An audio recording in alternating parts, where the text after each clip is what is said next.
Salut, ici Gamertronic sur la chaîne Fulguro Geek. Aujourd'hui, on se retrouve pour une petite critique du jeu Life is Strange Before the Storm. Donc, j'ai terminé le let's play du premier épisode de Before the Storm il y a 2 jours sur le channel. Donc, maintenant, je suis plus à même de donner mon avis sur le jeu, apporter ma critique et ce que j'en ai pensé vraiment. Donc, maintenant que l'émotion du jeu a descendu un peu. Donc, ce jeu-là a été fait par la compagnie Deck9, contrairement au jeu Life is Strange original qui avait été fait par la compagnie Dontnod. Donc, c'est pas la même compagnie qui a pris en main le jeu, mais ça paraît pas vraiment. Comme Deck9 avait tous les assets du jeu précédent, tous les modèles et tout ça, ils ont pu recréer Arcadia Bay et les modèles de personnages. On voit pratiquement pas de différence, à part peut-être un peu dans l'âge des personnages, parce que là, ça se passe quelques années auparavant. Donc pour ça, ça a été quand même assez bien réalisé. Pour le côté, c'est pas le même engin de jeu qu'ils ont pris.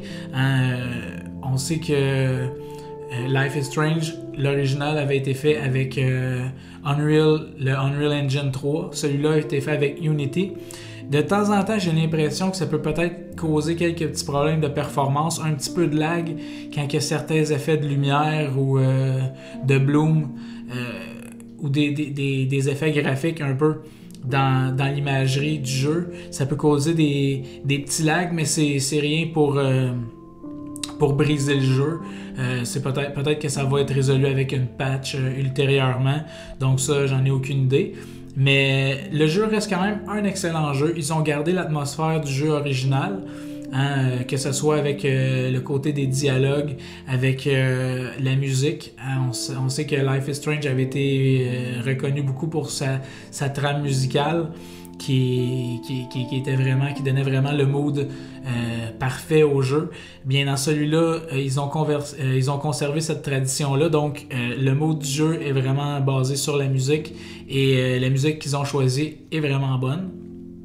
Donc, ça donne une belle continuité à ce niveau-là. Ils ont changé plusieurs des acteurs. On savait que Ashley Burch ne reprenait pas le rôle de Chloe Price dans ce jeu-là. Mais pour les autres, moi j'aurais pensé que ça aurait été les mêmes acteurs qui feraient les voix. Malheureusement et pas si malheureusement que ça, parce que les acteurs qu'ils ont pris font quand même un bon travail. Quoique ça crée peut-être une petite cassure avec l'ancien jeu, parce que je dirais que 80% des voix qu'on entend sont pas les mêmes que dans la version originale du jeu. Donc ça, pour ceux qui n'ont jamais joué à la franchise, donc ça dérange aucunement, et qui commencent avec celui-là et qui vont décider d'aller par la suite vers le Life is Strange original, peut-être que là vous allez vous en rendre compte, mais c'est ça, pour ceux qui ont joué au jeu, ça crée peut-être une petite cassure à ce niveau-là, mais les acteurs font quand même un excellent travail. On peut pas dire que ce soit des mauvais acteurs. Ils font vraiment, ils ont pris leur travail à cœur et ils incarnent quand même assez bien les personnages, même si c'est pas les mêmes voix. Donc de ce côté-là, c'est quand même bien. Avec le moteur Unity aussi de jeu, le graphisme est un petit peu rehaussé, quoi qu'ils aient gardé le même côté artistique du jeu, la même imagerie, le même genre de coloration des images. Donc tout ça est resté, mais on voit que il y a une petite amélioration au niveau des graphiques. Donc ça prend une machine un peu plus performante pour pouvoir rouler ce jeu-là. Les paramètres requis pour rouler le jeu sont un petit peu plus élevés que dans le jeu original. Donc ça, c'est à garder en tête. Donc si vous étiez capable de rouler très bien le jeu original, vous auriez probablement pas de misère à rouler celui-là. Mais si le premier avait des petits problèmes de lag ou quoi que ce soit, peut-être que là, ça serait temps de penser, si vous voulez absolument jouer à ce jeu-là, à peut-être améliorer votre carte graphique ou quoi que ce soit, parce que celui-là est un petit peu plus demandant que le dernier qu'on avait joué.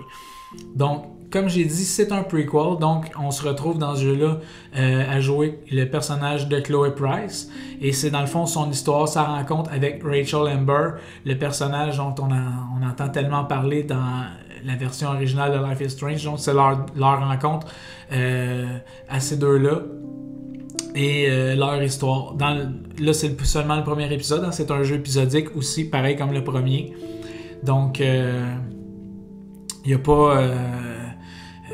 on n'a pas toute l'histoire encore. On a seulement l'épisode 1. Donc, il reste 2 autres épisodes. Et pour ceux qui ont acheté l'édition de luxe, il va y avoir un épisode spécial qui va sortir environ de 7 à 10 semaines après le 3e épisode du jeu, qui va être un épisode encore prequel à ce prequel-là, dans le fond, qui va être quand Max décide de déménage avec ses parents et la dernière journée, dans le fond, entre Max et Chloé, dans le fond. Donc ça, on va pouvoir jouer à cet épisode-là une fois que les 3 épisodes vont avoir été... que Deck9 va avoir sorti les 3 épisodes au complet. Donc ça va être bien aussi. J'ai quelques petits points négatifs à ce jeu-là, bien que j'ai adoré le jeu. Il y a quelques petits points négatifs que je trouve que dans la version originale du jeu, Dontnod avait fait un peu mieux.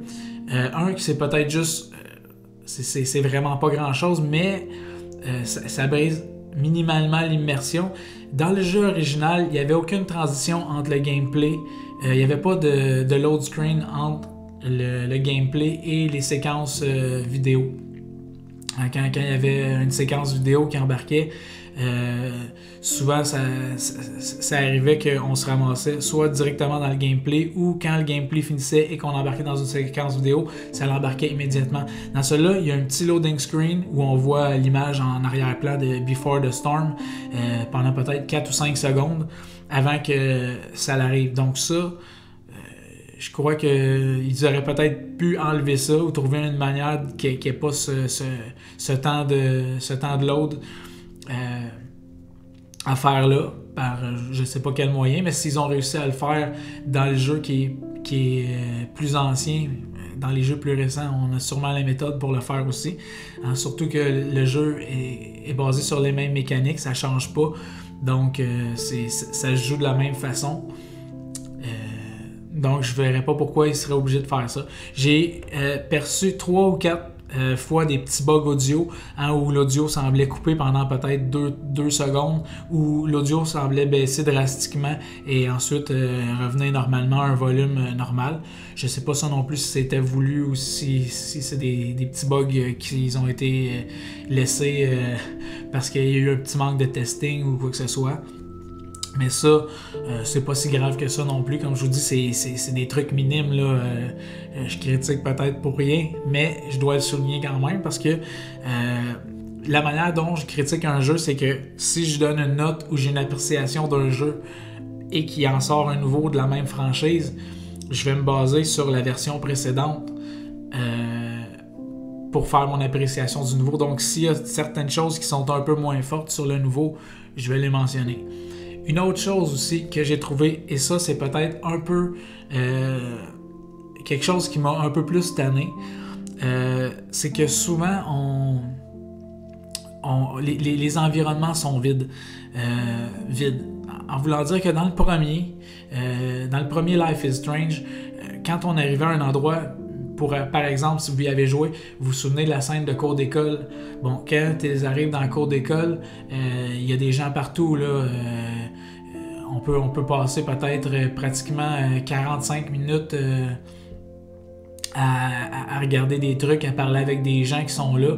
Donc, et la cour a l'air remplie de monde. Là, quand on arrive à l'école, dans celle-là, quand il y a une scène exactement au même endroit, donc qui se déroule, on arrive à l'école, dans la cour d'école, mais il y a trois personnes, ça a l'air désert, il y a 2 ou 3 affiches qu'on peut regarder. Donc, les environnements sont un peu moins remplis de trucs qu'on peut explorer. Donc ça, j'ai trouvé ça un petit peu décevant. Mais malgré tout, ça n'enlève rien au jeu. Ça l'enlève peut-être juste un petit peu d'immersion et un peu de temps de jeu.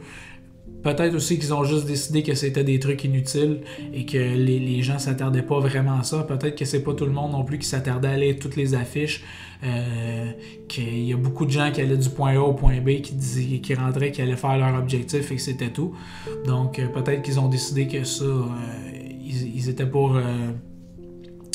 pour moi en mettre. Donc ça, moi, ça m'a un petit peu tanné, mais peut-être pour la plupart d'entre vous, ça vous dérangera pas tant que ça. Donc, pour ça, c'était quand même moins bien un peu. Donc, j'avais donné un 9 sur 10 au premier jeu, parce que un 10 sur 10 pour moi, c'est quand même assez dur. Même si le jeu est excellent, que l'histoire est excellente, tout ça, pour un 10 sur 10, il faut vraiment, vraiment que ça soit parfait, là. Donc, le premier, j'avais donné un 9 sur 10. Celui-là, je donnerais peut-être un 8 sur 10 à cause de tous les petits points que j'ai dit, là, les quelques petits bugs et le manque peut-être d'interactivité avec plusieurs objets. Mais ça reste quand même un excellent jeu. La trame narrative, l'histoire est excellente, le jeu d'acteur est excellent. Donc, si vous avez apprécié le premier, c'est un jeu que je vous recommande. Et d'ailleurs, je vais faire un giveaway sur la chaîne d'une version Steam du jeu, seulement pas de version console. Ça va être une version Steam. Donc, vous devez avoir Steam et avoir un PC pour y jouer et participer à ce giveaway. C'est très facile. Pour y participer, tout ce que vous avez à faire, c'est vous abonner à la chaîne et laisser un commentaire dans cette vidéo-là, ici, la vidéo de la critique. Et dans une semaine, dans le fond, samedi prochain, je vais donner le gagnant et je vais lui envoyer un message ou quoi que ce soit. Je vais envoyer un message à cette personne-là pour qu'on puisse s'ajouter sur Steam et je vais lui envoyer la copie du jeu Before the Storm. Mais ça ne sera pas la copie de luxe, ça va être la copie seulement les 3 épisodes complets dans le fond. Donc, c'est ça. Donc, si ça vous tente de participer, comme je vous dis, il n'y a pas grand-chose à faire, seulement s'abonner à la chaîne et laisser un commentaire, dans le fond, pour pouvoir savoir qui veut participer. Comme je vous le dis, je le souligne encore, ça prend Steam et un PC, donc pas de version console. Donc, ça va être ça. Donc, je vous remercie pour cette petite critique. J'espère que vous avez apprécié. Donc, comme je vous dis, c'est un jeu que j'ai apprécié vraiment quand même beaucoup. Je le conseille. Donc, si vous avez apprécié la critique, laissez un j'aime, abonnez-vous à la chaîne et c'est Gamertronic qui vous dit à la prochaine. Bye bye.